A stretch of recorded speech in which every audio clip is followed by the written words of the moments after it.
welcome to Expose Karya. Saya Hardri Putra Pratama, arsitek bagian dari tim studio Rancang Reka Ruang.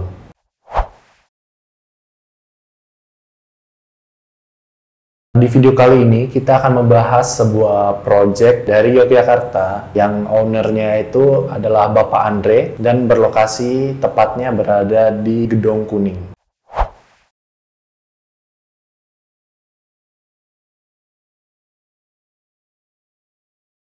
Proyek kali ini sebuah rumah tinggal dan juga di lahan tersebut akan dibangun juga kos-kosan. Kebetulan lokasi site-nya ini mengantong gitu ya, maksudnya dia itu berada di tengah-tengah perumahan warga, jadi ada akses sendiri untuk masuk ke site-nya. Untuk site-nya ini sendiri, kalau dari yang kami lihat itu masih cukup asri, karena lokasinya itu berada sedikit di pinggiran kota Jogja, lalu di sana masih ada sedikit persawahan dan juga masih ada beberapa titik yang ada pepohonan-pepohonan yang rindang gitu. Untuk lahannya sendiri, luasnya itu kurang lebih 149,2 meter persegi ya. Jadi untuk lahannya itu sendiri sudah rata, jadi tidak ada permainan elevasi yang ekstrim di sana. Dan juga sudah ada jalur sirkulasi existing untuk site ini. Tidak ada permintaan khusus ya dari beliau, tapi yang ditekankan beliau dari awal kita berdiskusi itu adalah untuk kamar tidur utama itu ingin ada ruang wardrobe dan juga untuk bangunan rumahnya ingin terdapat sebuah balkon yang cukup besar untuk Bapak Andre dan keluarga atau teman-temannya berkumpul. Untuk rumah tinggalnya sendiri, ruang-ruangannya itu seperti biasa ya, ada misalnya ada ruang keluarga, lalu ada ruang tamu, lalu dapur, lalu untuk private-nya misalnya seperti kamar tidur dan lain-lain. Permintaannya itu seperti rumah-rumah pada umumnya. Tapi yang unik dari proyek kali ini adalah lahannya itu untuk mengakomodir dua fungsi ini, yaitu rumah tinggal dan kos-kosan itu tergolong kecil. Jadi kita harus maksimalkan ruang untuk rumah tinggalnya dan juga untuk kos-kosan. Jadi untuk mengakali rumah tinggalnya, untuk kita bisa mendapatkan ruang yang nyaman, untuk lantai satunya itu kami coba buatkan desain dengan open plan. Jadi untuk ruang tamu, ruang keluarga, dapur itu berada di satu ruangan yang besar. Kalau untuk huniannya itu kami bagi seperti biasa, jadi untuk ruang-ruang yang semi private itu kami letakkan di bagian depan, lalu untuk yang private kami letakkan di bagian belakang dan juga lantai duanya. Untuk zona kos-kosan ini kami pisah dengan memberi sebuah zona transisi di bagian tengah site. Jadi zona kos-kosan sendiri itu akan berdiri sendiri, akan dibatasi hunian dari Bapak Andre ini. Dari kasus-kasus yang kita sudah sering dapat, kalau keluarga-keluarga muda itu biasanya pengen rumahnya itu terlihat eye-catching dan juga unik dari rumah-rumah di sekitarnya. Jadi untuk stylenya itu sendiri kami coba untuk menggunakan style minimalis kontemporer. Nanti di sana ada permainan-permainan bentuk yang kami desain khusus untuk bangunan ini yang akan membuat perbedaan dari rumah-rumah lainnya di sekitar lingkungan beliau. Jadi setelah diskusi kami dengan klien dan juga mengunjungi dan survei ke lokasi, sebenarnya untuk isu dari bangunan ini sebenarnya hanya kepada bagaimana nanti cara kita memberikan bukaan-bukaan dan pengawalan alami yang baik dan untuk posisi-posisi dari bukaan tersebut. Jadi sebenarnya untuk isu-isu yang lain itu sangat minim. Jadi nanti kita akan lebih merespon isu-isu terkait pengawalan alami dari bangunan ini. Bagian depannya ini ada carport dan juga ada sedikit taman. Lalu di situ nanti kita letakkan juga wastafel untuk merespon kondisi sekarang untuk sterilisasi sebelum masuk ke hunian. Lalu di situ untuk bagian depannya itu kami coba mainkan estetika dengan memberi roster.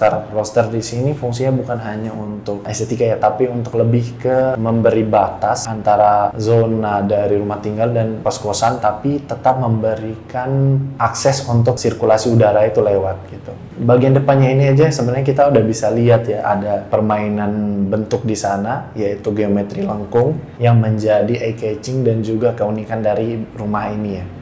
Lalu di sana ada permainan-permainan material, yaitu batu tempel dan juga kami gunakan beton expose di sana.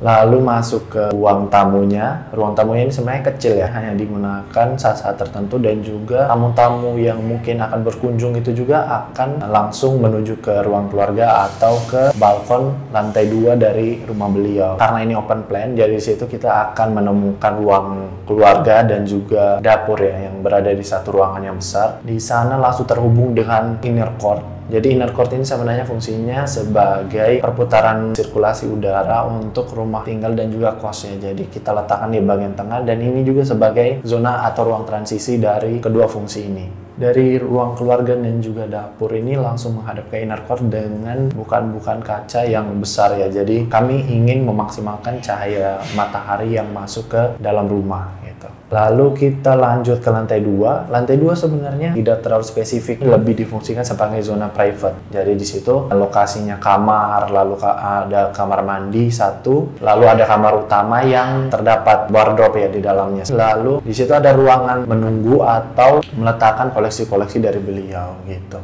Lalu dari master bedroomnya ini sebenarnya langsung terhubung juga ke balkon ya, atau rooftop yang akan digunakan sebagai tempat bersantai dari Bapak Andre dan juga mungkin keluarga beliau yang akan mengunjungi rumah beliau gitu. Kami coba maksimalkan bukaan di sana dan memberi bukaan kaca yang besar, itu juga untuk memaksimalkan penggunaan cahaya matahari. Untuk balkonnya sendiri, karena kami takut langsung terpapar dengan sinar matahari, jadi di situ kami coba beri shading yang juga merespon dari style utama dari bangunan ini, yaitu geometri lengkung ya. Jadi di sana sebenarnya ada dinding tinggi, itu sebenarnya berfungsi sebagai shading juga untuk ruang rooftop ini. Di situ kami beri juga sedikit aksen-aksen hijau ya, jadi tetap akan terasa sejuk misalnya ingin digunakan saat sore atau pagi hari. Lalu selanjutnya kita akan masuk ke bagian kos-kosannya. Jadi kos-kosan ini sendiri kita mulai masuk dari bagian depan, kita akan menemukan sebuah parkiran yang tidak terlalu luas, tapi kami asumsikan akan bisa menampung seluruh kendaraan dari pengguna kos-kosan ini. Kos-kosan ini sendiri sebenarnya tidak terlalu memiliki banyak kamar kos ya, jadi kita desain juga seminimalisir mungkin dengan site-nya yang ada gitu. Tapi tetap menjaga kenyamanan dari pengguna. Misalnya bagian depan kamarnya ini semua kami letakkan bukaan-bukaan yang cukup besar untuk tetap memaksimalkan pengawan alami dan juga cahaya dari matahari. Untuk dinding-dindingnya itu sendiri juga kami coba memberikan permainan roster ya, jadi tetap ada sirkulasi udara di sana. Lalu lanjut ke lantai 2. Pertama kali kita naik ke atas, kita akan langsung menemukan sebuah poin interest dari hunian kos ini ya. Jadi di ruang komunalnya itu, di bagian tersebut kami coba berikan roster yang tinggi. Ini bukan hanya untuk estetika, tapi lebih ke memaksimalkan pengawalan alami untuk kos-kosan ini. Karena yang kita tahu sendiri, kos-kosan ini langsung berdempetan dengan hunian beliau, dan juga di sampingnya itu langsung berdempetan dengan lahan tetangga gitu. Jadi bukaannya itu kami coba maksimalkan ke arah depan semua. Bagian yang menjadi eye-catching dari bangunan ini sendiri kami desain dengan penggunaan roster yang diberi elemen lengkung, dan juga kita gunakan material yang simpel di sana, misalnya hanya ada bata tempel di sana dan juga penggunaan beton. Untuk atapnya itu sendiri, untuk mengurangi biaya, jadi kami memberikan atap yang konvensional tapi dengan kemiringan yang landai gitu. Jadi kalau dilihat dari depan, bangunan ini komposisinya tetap simpel, tetap tegas gitu. Untuk mewadahi kebutuhan air dari kedua hunian ini, di bagian atas bangunan itu kami beri 2 toren yang cukup besar untuk mewadahi masing-masing dari fungsi yang ada di lahan ini.